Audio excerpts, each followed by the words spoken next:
Sex is the life force energy that runs through us all. The link between sex, creativity, and the sense of aliveness is strong. Can you use sexual energy for your spiritual evolution? Or perhaps for emotional healing? Is it even possible? Clinical sexologist Dr. Martha Tara Lee will explore all these and more on the Eros Evolution Show here on Om Times Radio and TV. Hello, and welcome to Eros Evolution. This is where we explore everything around sexuality and spirituality. I have with me my friend, Jamie Nonis. And the title for today's show is Negotiating Gender Identity, a Transmasculine Perspective. So what we'll be doing is we will explore what it means to embody a pre-transition transmasculine gender identity in Singapore, being at the receiving end of daily microaggressions to obvious contempt along the spectrum of discrimination. So from navigating gender dysphoria to a euphoric of passing, from navigating sexual intimacy to a feeling of inadequacy in relationships, of not being a real man. We discuss all this and more from the lenses of someone who identifies as transmasculine but has yet to embark on the journey of transition. So Jamie, more about Jamie Nonis, is an established journalist, published in Singapore top-tier luxury, lifestyle and business publications, including Channel NewsAsia Luxury, Vogue Singapore, Tatler Singapore, and The Age over the last 20 years. So as the only transmasculine presenting journalist in the media niche and a double minority in the field, Jamie is passionate about the voice and platforms to spotlight LGBTQ plus conversations to help elevate the community while engaging more mainstream audiences through their two podcast series, the Jamie Nonis Show and the Spectrum. So Spectrum with a Q instead of C, which has created a safe space for LGBTQIA voices, stories, and dialogue. So you can find Jamie at Jamie JAMIENONIS.com and also on Instagram. So welcome to the show, Jamie. Hi, Martha. Good morning. Thanks for having me. Yeah, thanks for coming. I know you're a very busy person. So tell us more about your journey, yourself, how you identify as. Okay, so for most of my life, I thought that I'm lesbian, because I'm attracted to women. But I've always been very tomboyish since young. So I prefer to wear pants. I prefer to dress like a boy. When I was 5 years old, in fact, like I wanted to always be shirtless around the house, like my brother and my father. I actually thought, I in my mind, I thought I was a boy until I started developing, and then I realized, like, okay, I'm not a boy. So then, I really, really dislike dressing feminine. But growing up, my parents would always put me in dresses and things like that, and it would always make me very, very upset, and that's when the gender dysphoria became quite pronounced. So when I was 15, I decided to cut my hair really short. So I looked really like butchy in school, and that's how I sort of came out to my peers that I'm not straight. Before that, it was like this big secret, that I didn't really wanna share with even my closest friends. So at 15 was when I sort of officially came out. In terms of my appearance, in terms of my gender expression, so. And then 2 years ago when I launched Spectrum podcast, that's when I came out as trans publicly, and I publicly acknowledged that my transmasculine gender identity. But the journey hasn't been very smooth lah. In my early years of my career, actually also I was trying to be a little bit more androgynous, a little bit more ambiguous. My hair was a little bit longer, that sort of thing. So that was in the early 2000s. So, I mean, it was a very different world at that time. So I felt like that's what I needed to do to gain acceptance in the heteronormative world if I wanted to, like make something of myself and be accepted and have a good career. So it's only in the last few years that I've really, really started really embracing my transmasculine identity and expression. So for listeners out there, they don't really understand what transmasculine means. Could you elaborate more on this? Okay. So trans means that I don't identify with the gender that I was born. So, say I'm born female, but I actually really wish that I could be male. Um, and I spent a lot of my life feeling like I wish that I was male. I mean, for a variety of reasons. Um, yeah, so I identify more as male than female. I don't know if that explains it. Yes, transmasculine. So masculine more on the masculine side, more on the side that is more like a male. That's right. Okay. And you mentioned in the synopsis something about transition. So are you planning to transition? That is something that I am still thinking about. It's not an easy decision. So there's a lot of factors to think about. I mean, cost is one of it for sure. And then it's family. And then it's also social dynamics, like society. How is society going to interact with you differently when they know you're female versus male? Um, I think there would be probably pros and cons, because like in the description you mentioned about the discrimination, because I do face discrimination in my day to day, because they know that I am still female and yet I am presenting as male, So perhaps if I do transition, some of that will go away, that's logically that's what I'm thinking. But again, it's quite a complex issue, so I'm still discussing it with my counselor. I'm currently going for counseling with the T Project, which is the organization for trans support in Singapore. Yeah, it will be a big decision for sure. How has coming out, uh, launching your podcast affected your work? Mm. I don't think it's really affected my work. Not overtly at least because I'm self-employed, so I'm freelance. So actually, interestingly, right, when I was thinking about whether or not to start on the journey of transition, I did ask my editor at one of the platforms that I write for whether it would make a difference. Whether he thought, because he's like really in the industry, and in like an editor position, right? And I asked him whether he thought that it would diminish my chances of securing gigs and assignments, and whether he thought that people would not want to give me jobs because of it. And he said straight up, he said no, and he didn't think so at all. So that was quite reassuring.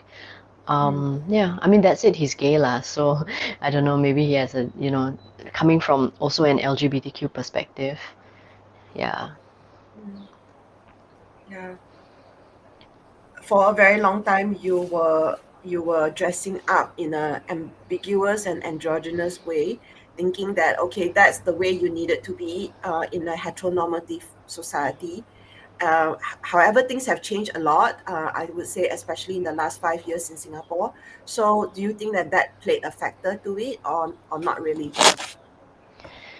Definitely, you mean my decision to come out, where the world is at for Yeah, it's a sure, timing thing. 100%. Yeah, exactly. Because I can feel that there's a lot greater acceptance in the world right now. Mainstream media, even they're having a little bit more of these kind of conversations, and they're willing to have these kind of conversations. They're willing to have people like me come and talk. I mean, like on your show as well. So I do feel like media in general, and also because of social media as well, there is a lot more awareness. There's a lot more acceptance, And that definitely has made me feel like it's safer to be more open to come out at this point in time versus definitely 5 years or 10 years ago. Yeah, I'm very happy that things have changed in Singapore that makes it safer for our LGBTQIA friends to come out. I do feel that the more acceptance and awareness that is, it's safer for people to come out, and then they also will have less mental health issues, because nobody deserves to feel discriminated and unsafe in their own country, or even anywhere in the world for that matter.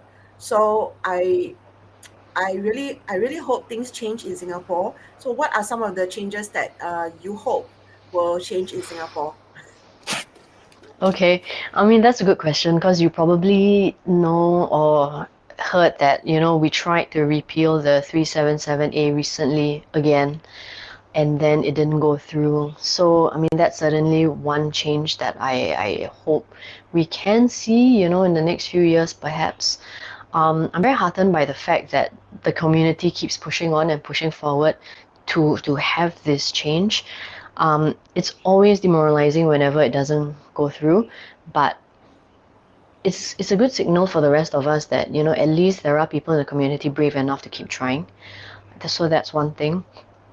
I wish that in terms of changes, in terms of society changes, I hope that um, I'll be very honest with you. There's still a lot of people in society that's still very uncomfortable with people like me in terms of my gender expression, because I like you mentioned in the intro, I do face daily microaggressions. Whether I'm like buying food, whether I'm at the restaurant, am I at the hawker center or like a cafe, and it's particularly from service staff sometimes.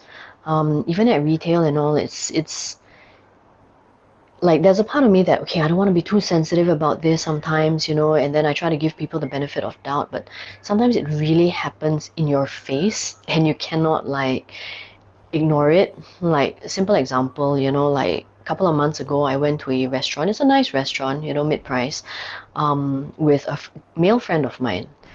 And then there's a hostess that's always there, and I really like the ambiance of this place. So I frequent there, and this hostess tends to see me quite often. And okay, so being someone with my background, with my appearance and all that, I tend to like work extra hard to be friendly to service staff because I know there's some sort of bias that already exists, you see. So I tend to work extra hard to be friendly, to be nice, and that's my general disposition. So but every time I get this, like whenever I go to this restaurant, I get this vibe from this person, okay? And then I put it out of my mind. I try not to dwell on it, but I just keep getting this vibe. So there's one occasion when I went with my male friend. Um, as we were leaving the restaurant, I made eye contact with the person to acknowledge, to like say bye, that kind of thing, or say thank you, right? And then she just looked away and ignored me, like looked away like that, with like attitude, right? And then the moment my male friend was walking behind me. So I walked away, and immediately after that, she said, "Thank you, sir," to my friend behind me.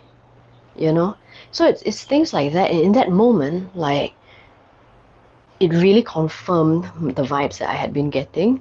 And as I walked away with my friend, we both looked at each other, and I was like, "Did you see that? Did you notice that? Like, or is it just me feeling sensitive or something?"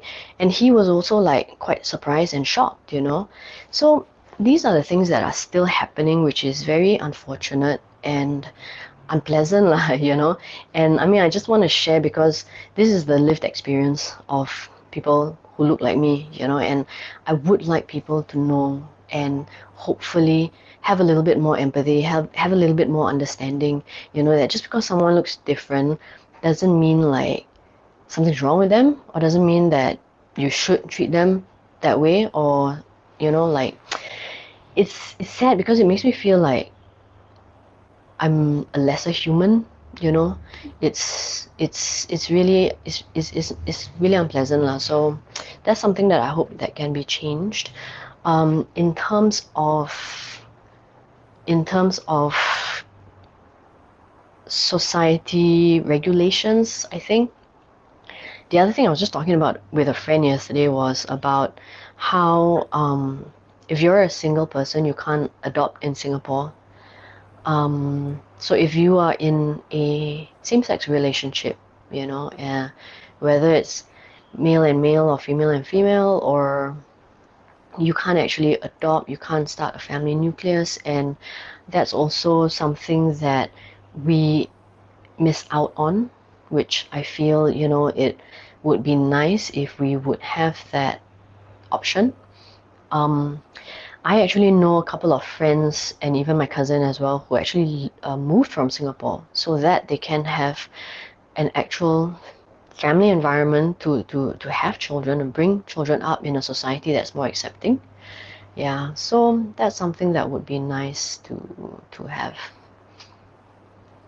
It's important because it's our right to be who we want and to have love and family. And why does it matter to other people that we are not hurting them? So it's really sad when you share this microaggression that you are feeling. So of course, it may seem like a small thing, but if we're encountering like many incidences, then of course it takes a toll on us, and we are more likely to snap, to go into depression, to experience burnout. It's definitely not a I, nice I thing would to say have. it actually does affect the individual self-worth, because it's a direct impact on your self-worth in society, because this is evidence every day of how society perceives you, you know. And again, another example was I was at a hotel restaurant, dining with my family. I have a younger gay cousin who's male, you know.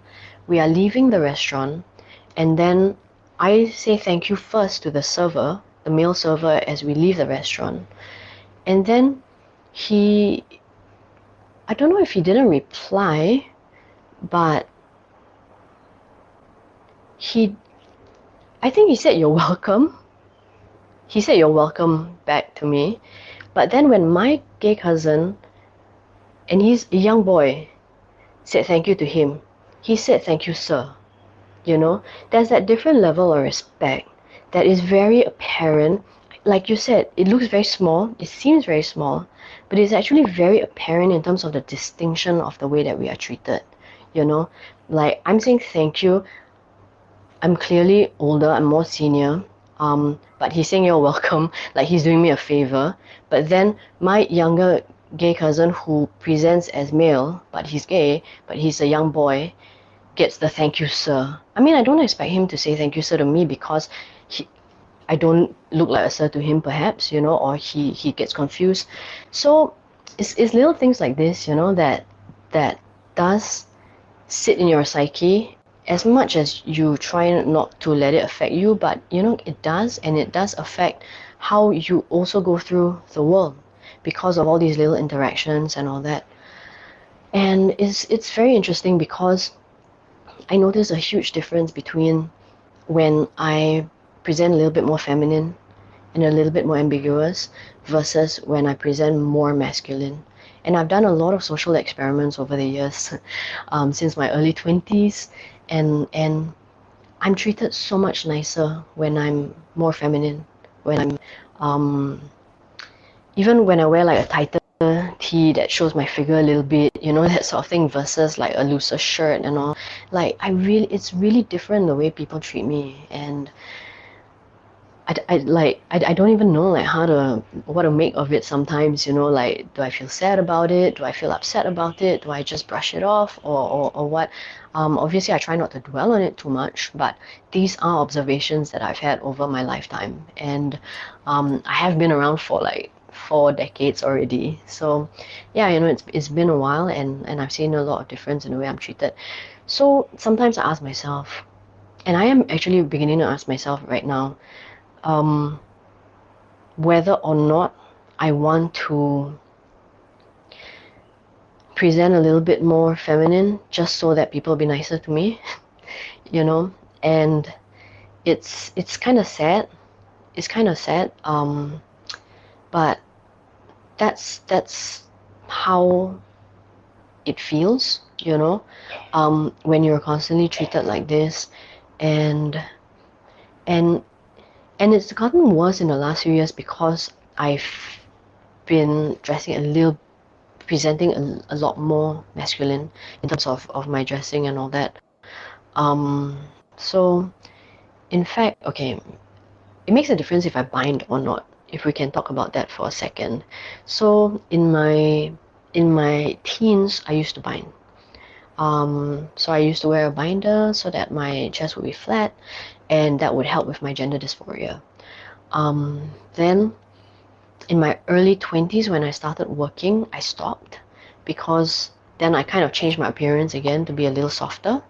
I softened my appearance so that I would be accepted in the workforce more easily. And then I only started binding 2 years ago again when I came out as trans. And I don't think it's a coincidence that in these 2 years I've experienced a lot more of these microaggressions. Yeah. Yeah, they can really take a toll on you. So for listeners out there who are not watching the YouTube channel, so not able to see how Jamie looks like, so do you mind, Jamie, to describe how you tend to present yourself, how you look for our audio Okay, listeners? so sure. So I have very short hair that's styled like a guy, I guess. It's shaved at the sides, so it's a fade. I go to a men's barber now actually.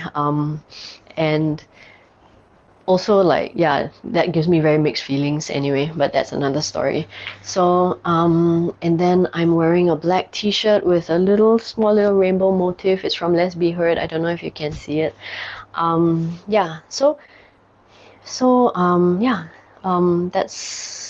that's how I present. So sometimes I wear like a shirt over a t-shirt, which normal guys wear like that, right? But because I don't have a totally flat chest, it's still very obvious that I'm female, you know. And I think because of that, I get like weird experiences or treatment lah. I think I don't know what it is, but yeah, that's what I've noticed because in the last 1-2 years, I've changed my dressing a little bit. I used to wear, so the very odd thing is that when I wear a t-shirt like this and jeans, I actually pass as a guy. Like when I go to the toilet, they'll be like, "Excuse me, sir," they think I'm going to the wrong toilet. So, but it's when I wear a shirt over a t-shirt, then it becomes more obvious that like I'm trying to be a guy, but I'm not. Yeah, so that's some of the things that I've observed lah, which is quite interesting for me. Yeah, these are the subtle things that you would notice because you are experiencing it. I think a lot of people don't really even think about it. Um, I, I, do you have people asking you in your face, like, are you a guy or girl? Yeah, yeah. As if it's any of It's their business, right? I think people like to um categorize the yeah. world. No, it's very interesting because just yesterday, like on my phone, you know how your phone, there's memories, the photos that will pop up from like 1 year ago, 2 years ago, that sort of thing, right? So the one that just popped up yesterday was a Instagram story that I posted, about how I think was it a gas pump attendant who asked me if I was a guy or girl. Mm. Yeah, I think yeah, correct. It wasn't a Grab driver. It was a pump attendant. And then I think I said I was a girl. Then sometimes I get very interesting feedback, um and then they were like, "Oh, so handsome." Okay, so sometimes I get positive reactions in that sense. And in fact, I remember when I was 17 years old, I was very young, I took a taxi, and then the taxi driver also was like, "You boy or girl?" So I get that very often. but sometimes it's positive. And then he was like, wow, your boy was so handsome, girl so pretty, so it was quite positive and quite nice, so sometimes I get stuff like that, so I have to be fair and give both sides of it lah. But very often, yes, when I take a Grab, I do get this kind of questions like, don't mind me asking, but are you a boy or girl, so sometimes they're nice about it. And then I think because my voice is so feminine, right? So even though my appearance might look like a boy, but because I sound so feminine, then it makes them confused. There was one very interesting encounter also. I took a Grab the and again, like, the person was like, "You boy or girl?" And then every time I hear that, I feel very confronted. I feel very like, oh no, like, here we go again. Like, I'm gonna get discriminated against again, or I'm gonna get judged again. I'm gonna have to defend my existence again. But this particular time, this person started having a conversation with me, and then eventually revealed that she was a trans woman. So that was actually, then we had a fantastic conversation, and it was very, very interesting. So I part of me feels like having this gender appearance and identity, it creates this conversation. It actually does. It opens up some dialogue. Sometimes it's good, sometimes it's bad, but it does open up dialogue, and I'm very, very open. So I'm very happy also to talk to the strangers and share with them more if they are genuinely curious as well. Yeah, I really get you because I get a similar feeling whenever people ask me what I do for a living. And then oh shit, there it goes again. I tell them what I do, and then I'm going to get 1,001 questions. So yeah, Yeah. it really can be very tiring, but yet at the same time, it can be an opportunity for dialogue, for conversation, and also for learning. So we have a commercial Yep. break, and we'll be back after this.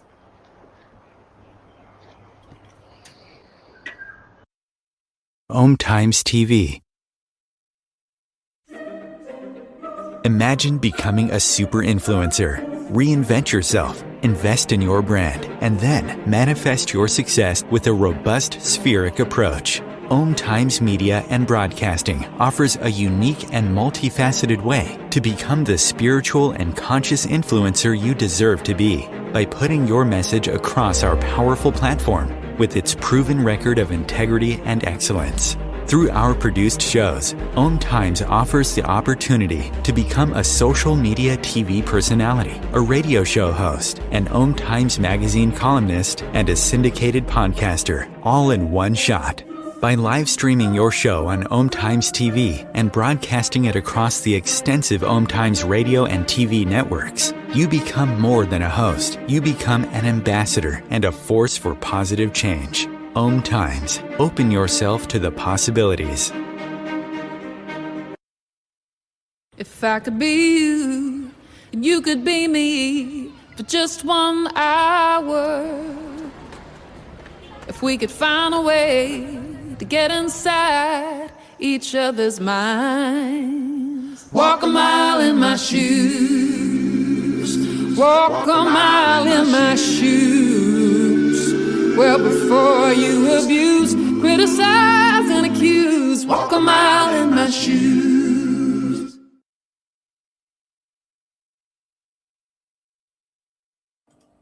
And we're back with Jamie. Just a moment. So we are. The title of today's show is "Negotiating Gender Identity," and just now, Jamie shared with us about their journey and how still thinking about whether wants to transition and the implications, the cost, the family involved, and what it means to be transmasculine, whether there has been any impact on career. And the good thing is there are changing norms, more acceptance in Singapore, and our hopes for Singapore, the microaggressions around appearances and being asked about appearance.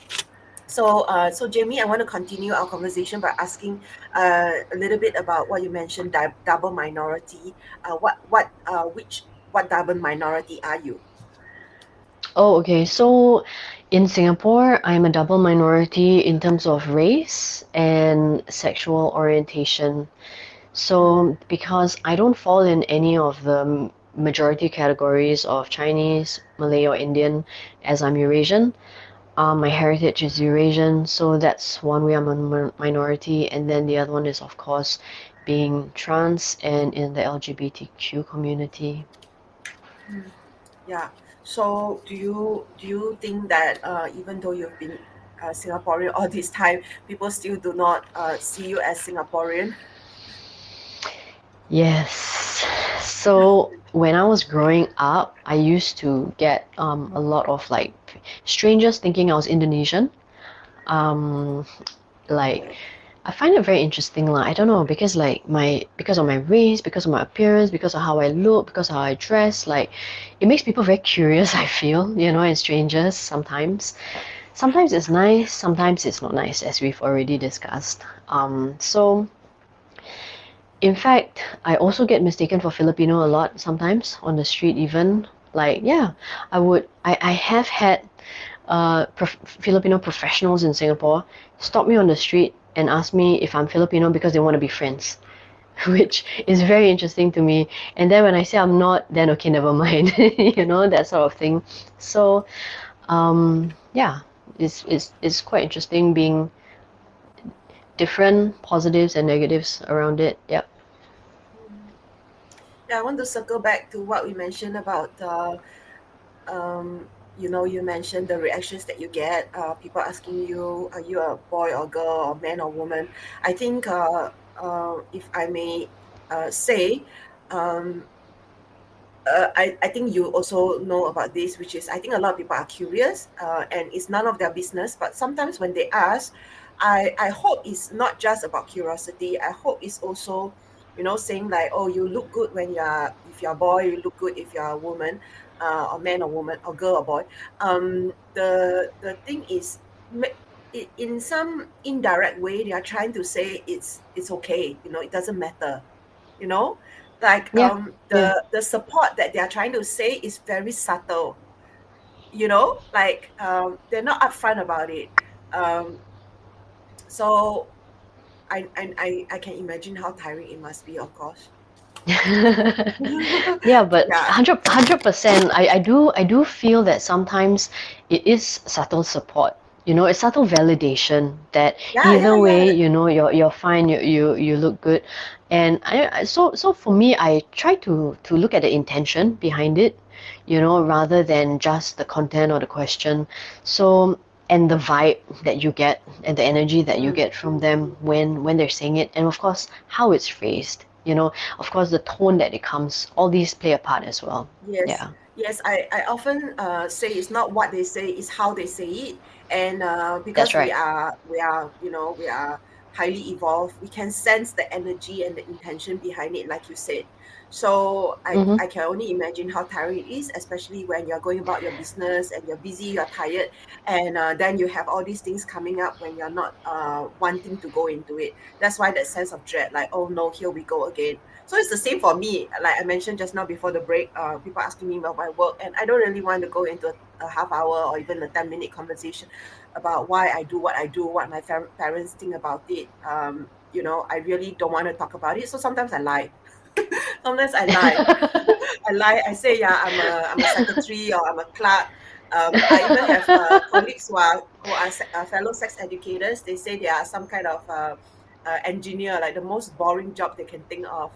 So, of course, I'm not saying lie, but I think it would be interesting. Like, okay, I'm not you, but I'm saying if it happened to me, I'll just say, oh, I'm human. Or I would say something like, it's none of your mm, business. But of course, you are much nicer than mm. I am.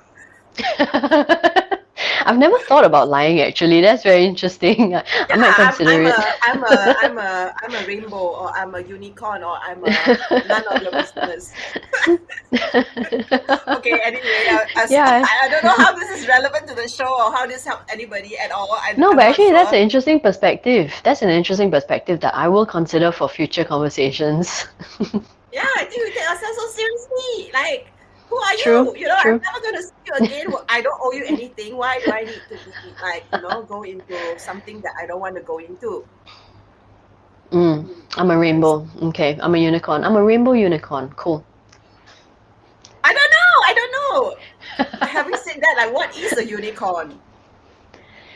Oh, I this is sign actually language do for sometimes unicorn for describe your brain. myself as a unicorn. I do sometimes describe myself as a unicorn sometimes because I What feel is like a I'm just like unicorn? so.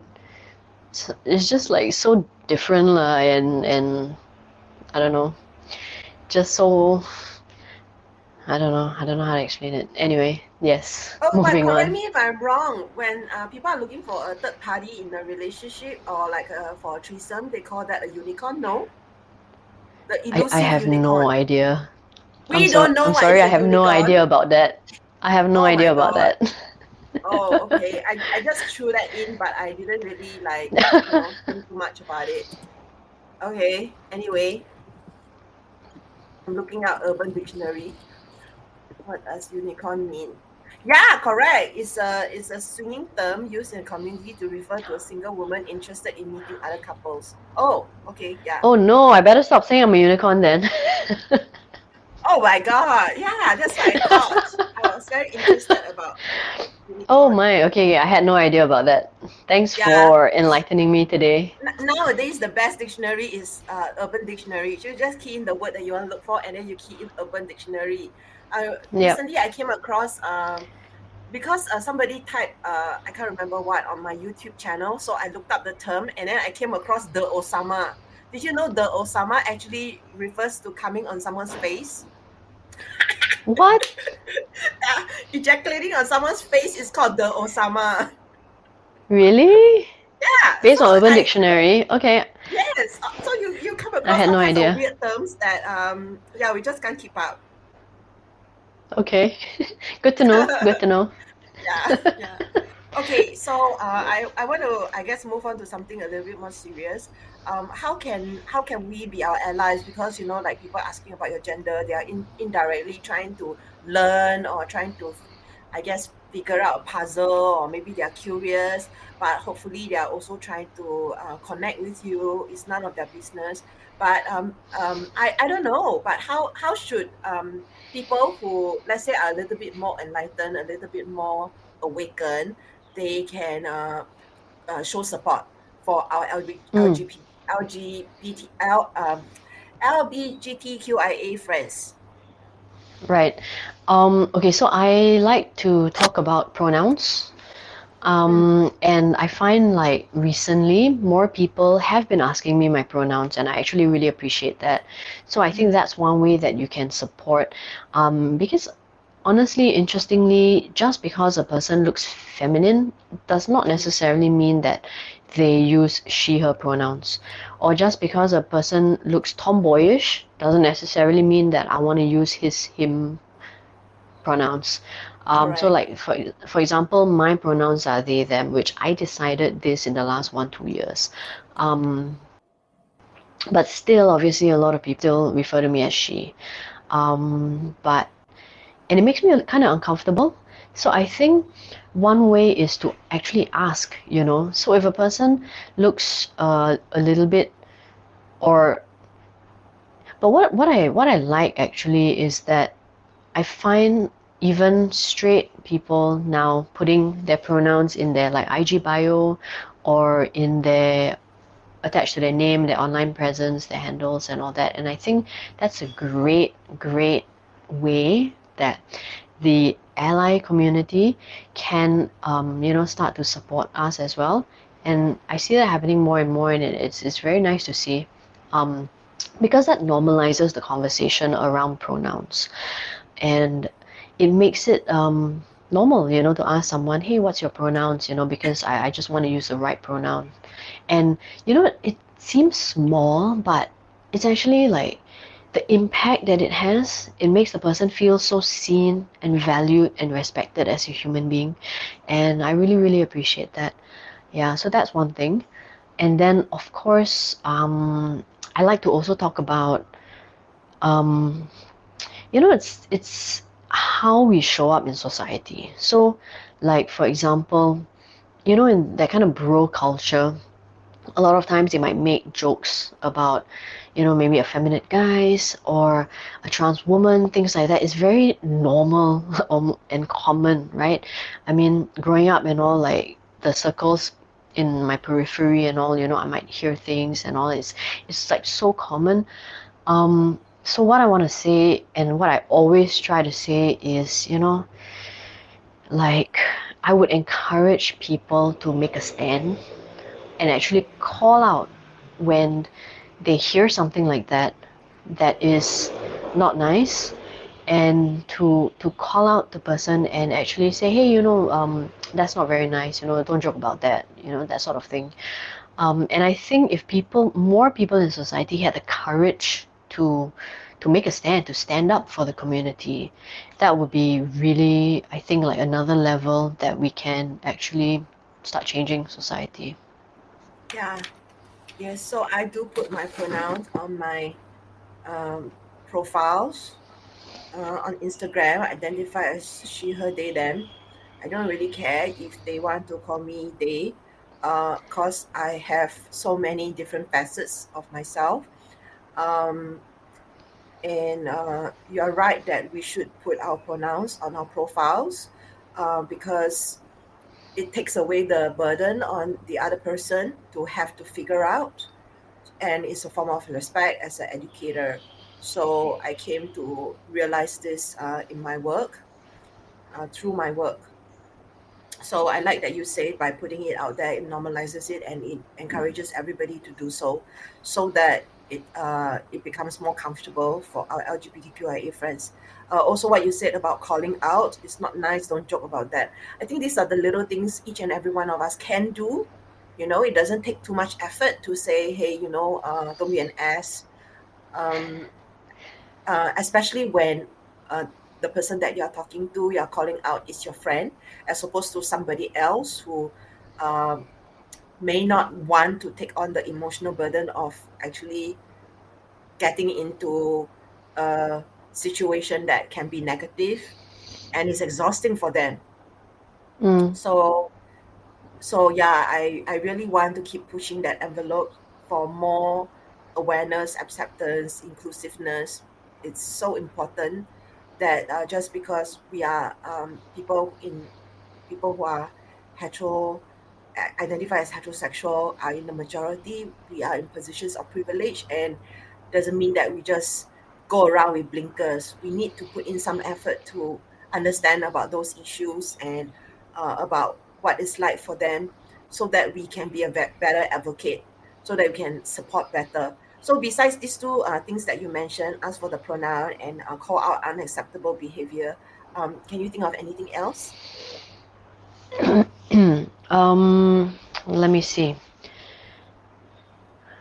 Okay, so I always like to talk about like empathy first, to come from a space of not just curiosity, but empathy and trying to understand, put yourself in the shoes of the people, like exactly what you were just talking about, like to understand what is our lived experience rather than just dismiss us, out of hand. There will be people who will not have the patience or bother to try to understand. So there will be that group of people. There will always be that group of people because of their own belief systems, because of their own stereotype and prejudicial thinking. But the ones who are a little bit open, maybe they can try to just make a little bit more effort to come from this understanding and empathy.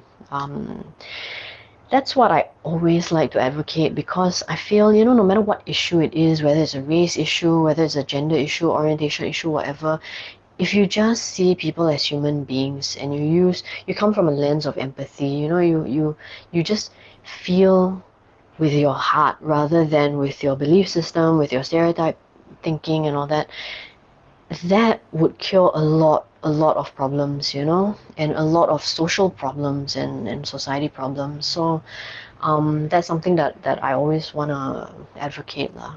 Empathy and understanding. That's great answer though. That's very important. We don't have to go through what other people go through, but we definitely need to empathize and empathy is not the same as sympathy. It's not. And I also think like the day that I grew up was the day when I stopped saying, oh yeah, such a waste, like such a waste, like this person is so good looking, such a waste, like not available for you. Yeah, I'm trying to say like Oh my not God. available for Like procreation. I used to get that a lot, because especially when I was younger and all that. I mean, I do have feminine and pretty features, and like I'll get family relatives saying these kind of things. So wasted, like that kind of stuff. Yeah, And I don't know how to take it, like on one hand you yeah, feel like, okay, it's a compliment.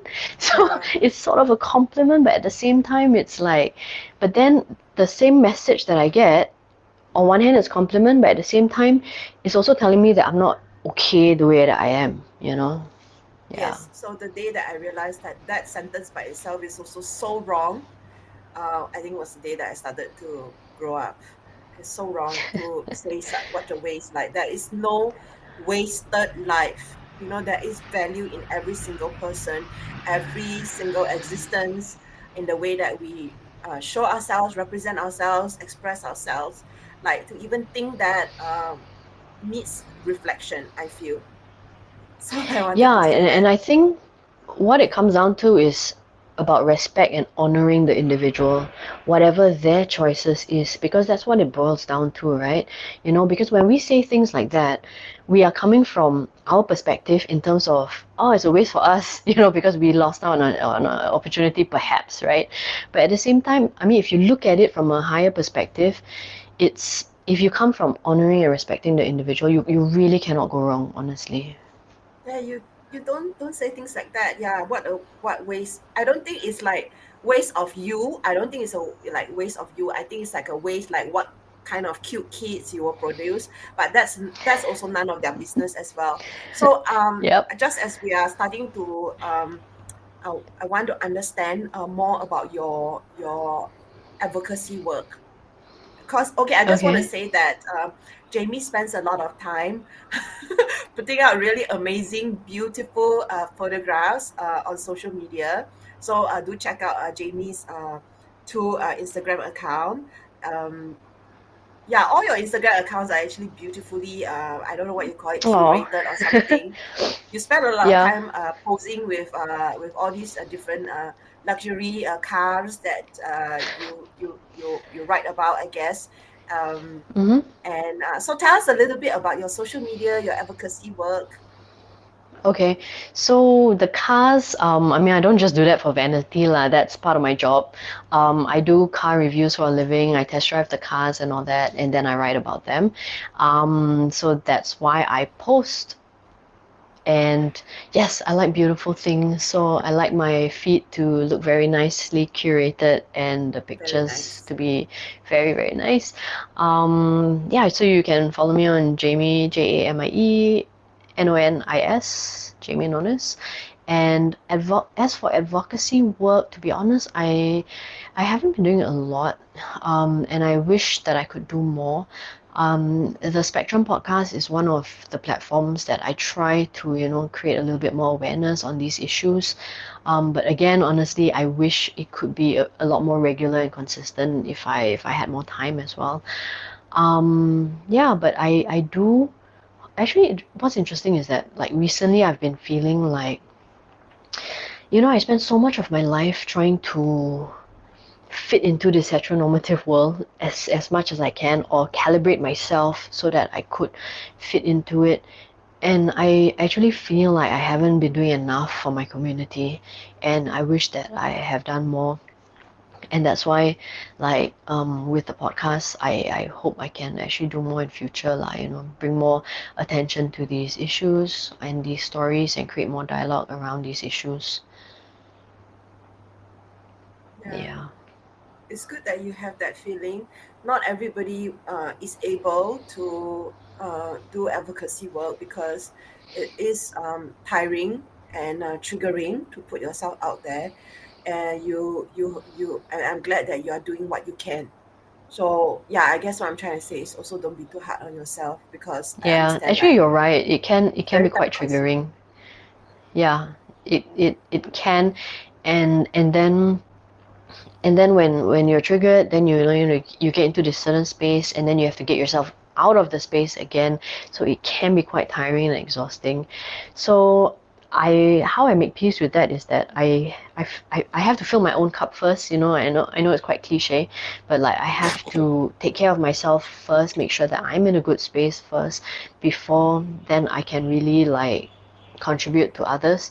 Yeah, so I'm on that journey lah. I'm still figuring a lot of things out also. I'm still working through a lot of stuff, and I'm hoping that I can in future be able to dedicate more time towards advocacy work.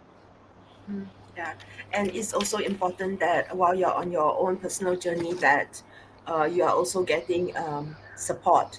So besides a T project that you mentioned you go for counseling for, what are some of the other places that you would recommend for people in Singapore?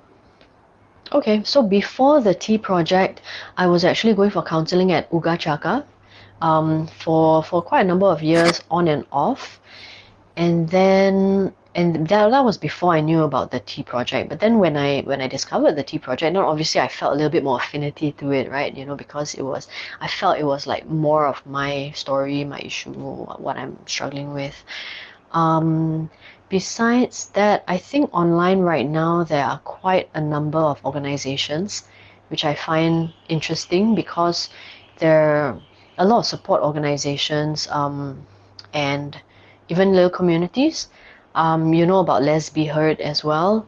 So they're online on IG, and then they do I think they were planning to do workshops and all that, so I'm not sure of how that's going. What else?